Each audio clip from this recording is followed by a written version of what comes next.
Hello दोस्तों, नमस्कार। मैं कुंदन स्वागत करता हूं आपके अपने YouTube चैनल STD मैथ्स में।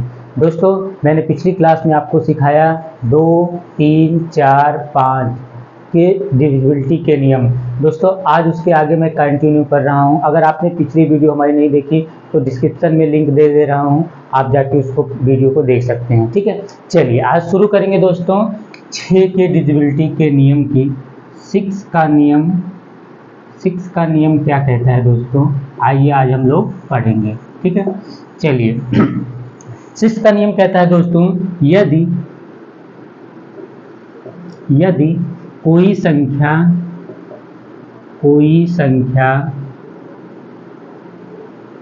2 और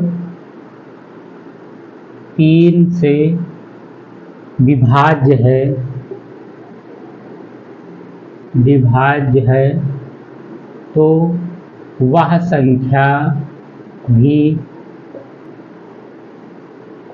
संख्या भी 6 से पूर्णतः विभाजित होगी।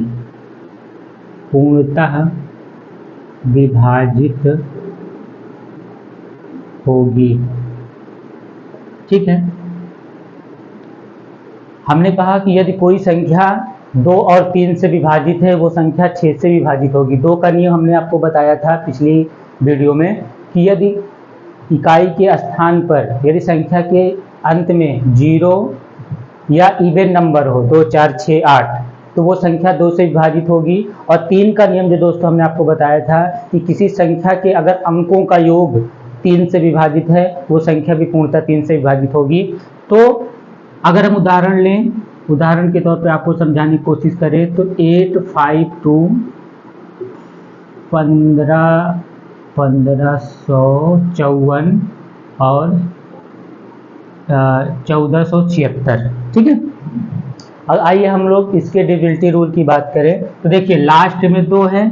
ठीक है, लास्ट में 2 है तो ये संख्या 2 से भी कटेगी। 8, 5, 13, 2, 15, ये इसका योग 15 रहा है तो 3 से कट जाएगी, अर्थात ये 2 और 3 से पूर्णतः विभाजित होगी। ठीक है, चलिए आगे देखिए, ये देखिए लास्ट में 4 है, इवन नंबर है तो ये 2 से कट जाएगा। अब 3 की जांच करेंगे तो 5, 1, 6, 5, 11, 11, 4, 15 15 आ रहा है जो 3 से विभाज्य है, अर्थात ये संख्या भी 6 से विभाज्य होगी।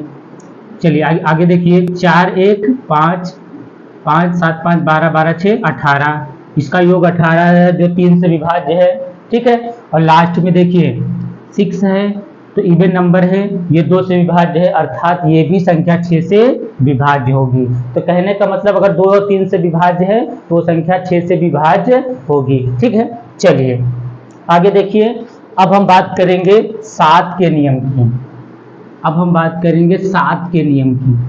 7 का नियम क्या कहता है दोस्तों, 7 के डिविजिबिलिटी नियम की बात करें तो 7 के नियम की बात करें तो उसमें है यदि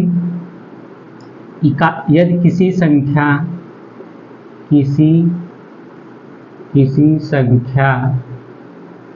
के इकाई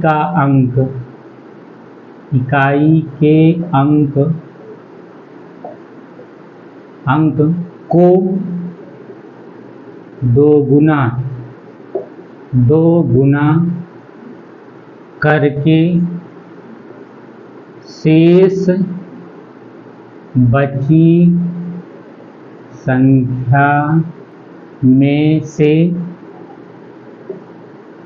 घटाते हैं तो जो प्राप्त होगा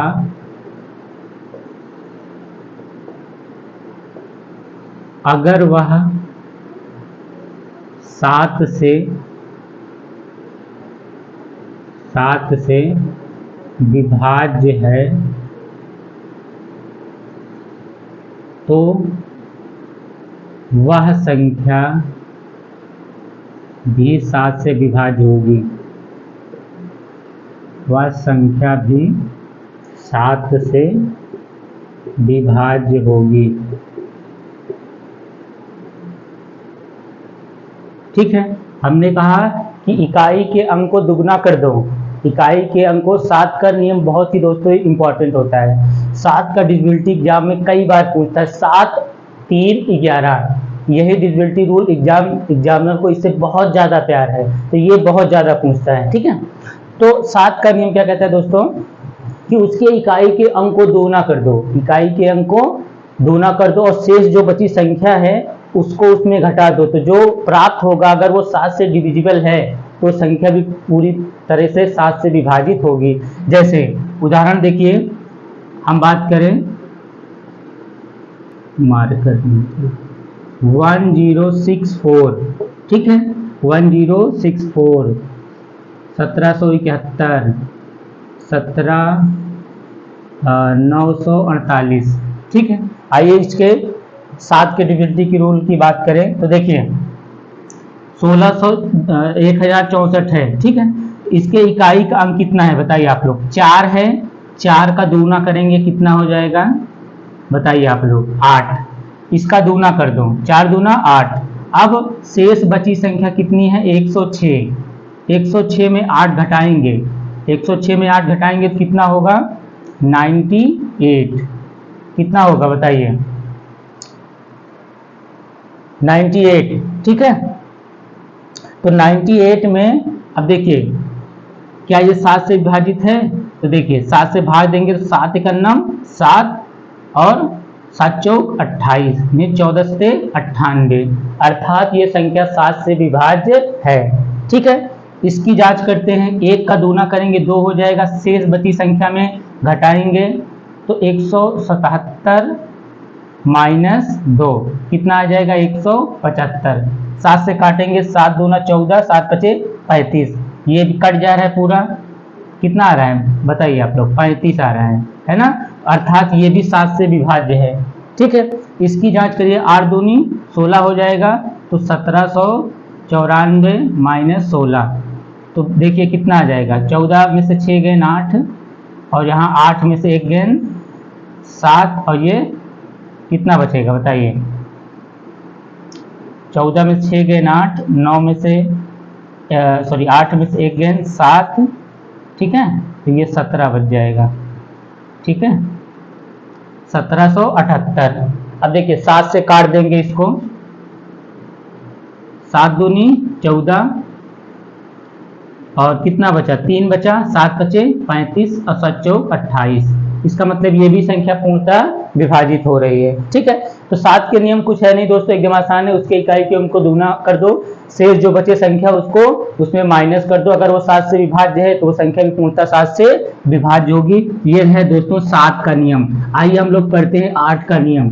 8 का नियम क्या कहता है दोस्तों, यदि इकाई के अंक के 3 अंक 8 से विभाजित हों तो वो संख्या भी 8 से विभाजित होगी। 4 में क्या था दोस्तों, इकाई के लास्ट के 2 डिजिट अगर वो 4 से विभाजित है तो वो संख्या भी पूर्णतः 4 से विभाजित होगी, लेकिन 8 के नियम में है कि यदि इकाई के अंतिम 3 अंक 4 से विभाजित है तो वो संख्या भी पूर्णतः 4 से विभाजित होगी। देखिए 8 का नियम क्या कहता है,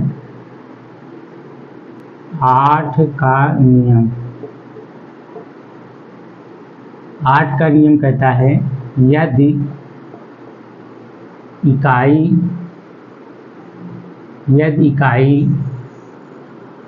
के अंतिम 3 अंक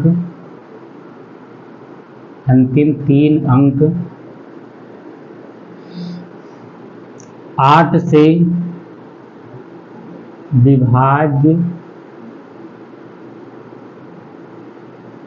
विभाज्य हैं तो वह संख्या भी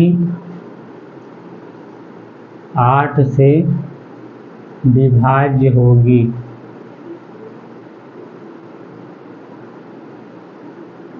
ठीक है, यदि इकाई के अंतिम 3 अंक 8 से विभाज्य हैं तो वह संख्या भी 8 से विभाज्य होगी। जैसे अगर हम आपसे कहें 1256, ठीक है, 1584, 12712। आइए जांच करते हैं, अंतिम 3 अंक देखिए, ये देखिए 2 5 6 में 8 से भाग देंगे तो 8 तिरिक कितना होगा, 8 तिरिक 24, ठीक है, कितना बचा, 1 बचा और ये 16 हुआ, 8 दूनी 16, 8 3 24 और 8 दूनी 16, अर्थात ये कट रहा है अंतिम 3 अंक, तो ये संख्या भी 8 से विभाजित होगी।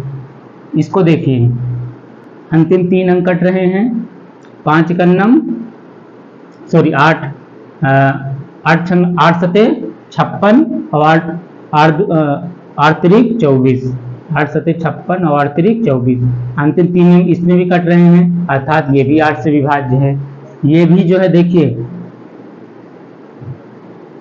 8 6 48, 8 सते 56, 8 अठाई 64, कितना बचा बताइए आप लोग, 64 और 6 61, 8 9 72, अर्थात ये भी कट रहा है, अर्थात 12 712 भी जो है 7 से विभाज्य है। कहने का मतलब दोस्तों ये कि यदि अंतिम के 3 अंक 8 से विभाज्य है, कोई भी बड़ा नंबर हो, कितना भी बड़ा नंबर हो, आपको जांच क्या करना है कि अंतिम के 3 अंक यदि वो 8 से विभाज्य है, वो संख्या भी पूर्णतः 8 से विभाज्य होगी।